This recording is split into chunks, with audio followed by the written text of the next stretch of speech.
반갑습니다. 송재준입니다. 이번에 이재명이가 네 번째 검찰 조사를 받았죠. 워낙에 검찰 조사를 많이 받다 보니까 보시는 분도 그렇게 신기할 것 같지가 않습니다.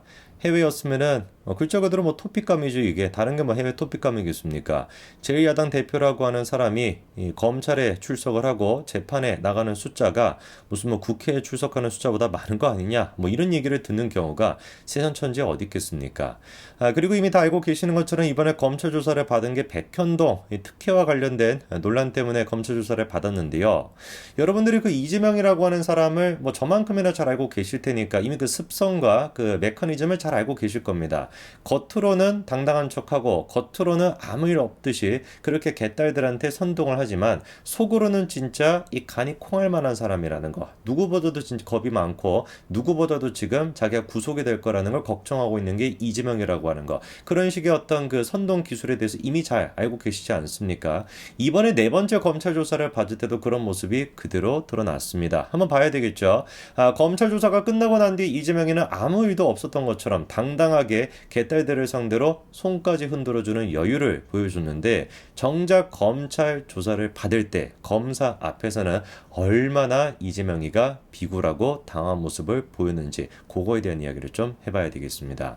실제로 검찰 조사가 끝나고 난 다음에 나왔던 이재명의 모습에서는 별로 그렇게 심리적인 변화가 없어 보였어요. 그러면서 원래 하는 것처럼 헛소리를 이어갔죠. 검찰이 사실과 사건을 꿰맞추고 있다, 조작하고 있다, 이런 식인 거 아니겠습니까? 그래서 겉으로는 이재명이가 제대로 답변도 안 하고 지지자들한테는 엄지척 이렇게 하면서 당당한 모습을 보였지만 검찰 조사를 받을 때는 지금까지 검찰 조사는 다른 몇 가지 포인트가 있었습니다. 일단 첫 번째가 뭐냐면 30쪽짜리 진술서를 가지고 제대로 답변을 안 하고 가름을 했다라는 식으로 보도가 됐지만 실제로는 그렇지 않다라고 해요. 30쪽짜리 진술을 가지고 대부분의 내용들에 대해서는 가름을 한 게 맞기는 맞지만 이재명이 적극적으로 해명한 부분도 있다는 겁니다. 목소리를 내가지고. 그리고 그렇게 해명하는 과정이 꽤나 시간이 오래 걸렸던 것 같아요. 이번 조사 같은 경우는 지난번과는 다르게 더 오래 걸렸습니다. 13시간 이상 조사가 이루어져가지고 자정을 넘겨서 조사가 끝났었죠. 자, 그런데 한번 보십시오.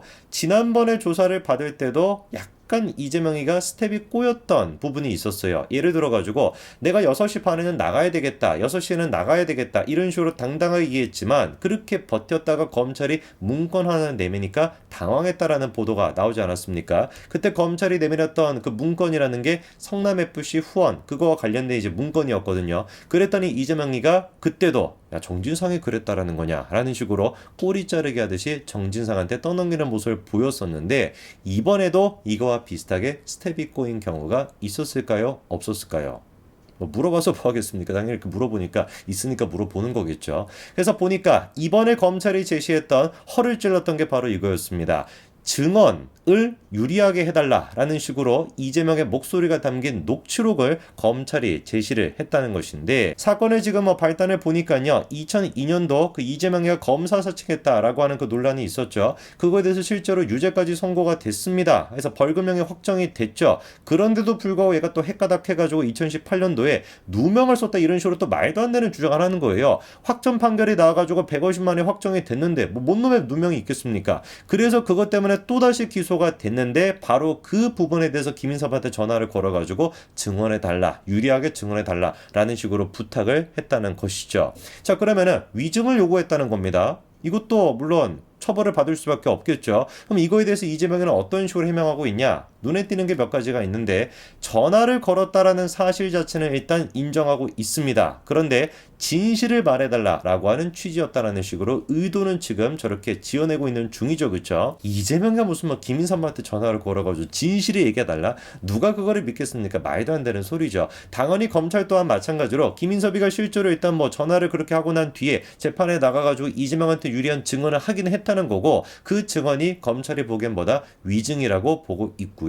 제가 보기에는 100% 위증입니다. 왜? 두 가지 경우를 봤었을 때 위증일 수밖에 없는데 첫 번째, 이거를 통해서도 우리가 이재명이가 얼마나 뻔뻔하게 거짓말을 할 수 있는 인간인지 온 국민들을 상대로 거짓말을 당당하게 할 수 있다는 인간인지를 잘 보여주는 거죠. 왜? 이 전화를 걸었다라는 건 분명히 이재명이 인정을 하지 않았습니까? 근데 불과 몇 년 전만 하더라도 대선 기간 동안에 이재명이 뭐라고 했어요? 김인섭이랑 관계가 끊긴 지 10년 됐다. 자기가 그렇게 얘기하지 않았습니까? 10년이 안 됐네, 관계가 끊긴 지. 관계가 끊겼다라고 한다면 전화도 제대로 안 건다는 뜻인 것인데, 이런 식으로 재판에 전화를 걸어가지고 제발 좀 진실이 얘기해 주십시오 라고 하는 인간이 뭔 놈의 관계가 끊겼다라는 겁니까? 이것도 그러니까 새빨간 거짓말이었던 것이고, 그리고 여기서 제일 중요한 게 뭐겠어요? 김인섭 본인 스스로의 얘기인 거 아니겠습니까? 이재명이 정말 김인섭한테 전화를 걸어가지고 뭔 얘기를 했는지 그거를 우리가 보면 끝나는 것인데, 그거에 대해서 김인섭도 뭐라고 얘기했어요? 이재명 대표가 검찰 소환 조사에서 나한테 위증을 시켰다고 인정을 했겠나?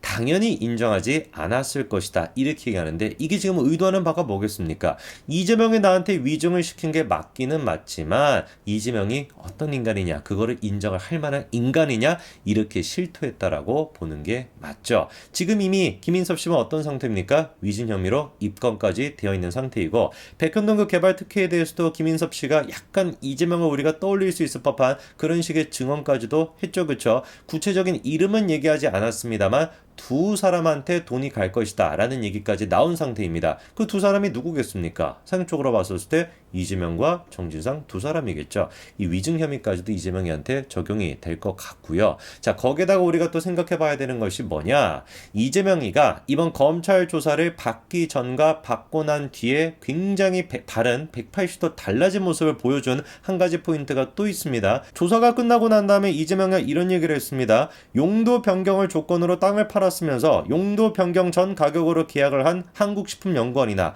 이를 승인한 국토부가 진짜 배임죄다 라고 지금 얘기하고 있고, 검찰은 이재명의 이런 식의 얘기가 앞뒤가 맞지 않는다 라고 얘기하고 있는데, 저는 애당초 일단 저 얘기가 무슨 소린지를 모르겠습니다.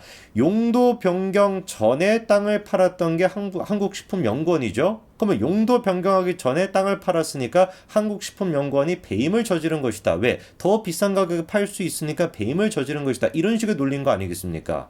아니, 그런데 용도 변경은 누가 해준 건데요? 이재명이가 한 거 아닙니까? 한국식품연구원이 땅을 팔고 난 뒤에 6개월 정도 시간이 지나고 그 다음에 이재명이가 용도 변경을 4단계나 해가지고 지금 정발 같은 사람이 들어와가지고 그 지금 아시안 디벨로퍼인가? 거기서 3천억 가까이나 이익을 봤다라는 거 아닙니까? 근데 이 책임이 어떻게 지금 한국식품연구원한테 배임죄를 저질렀다고 얘기할 수가 있겠어요? 아무것도 지금 맞지 않는 얘기거든요. 그리고 이게 맞지 않는다라는 걸 잘 보여주는 게, 조사를 받기 전에 이재명 본인 스스로가 뭐라고 얘기를 했습니까? 용도 변경에 대한 혜택, 이익은 누가 받다라는 거예요? 한국식품연구원이 받다라는 것이죠. 그럼 생각을 해보십시오. 지금 이재명이 검찰 조사를 받고 난 뒤에는 배임죄가 누구한테 적용이 돼야 된대요? 한국식품연구원한테 적용이 돼야 된대요. 근데 배임죄라는 게 뭡니까?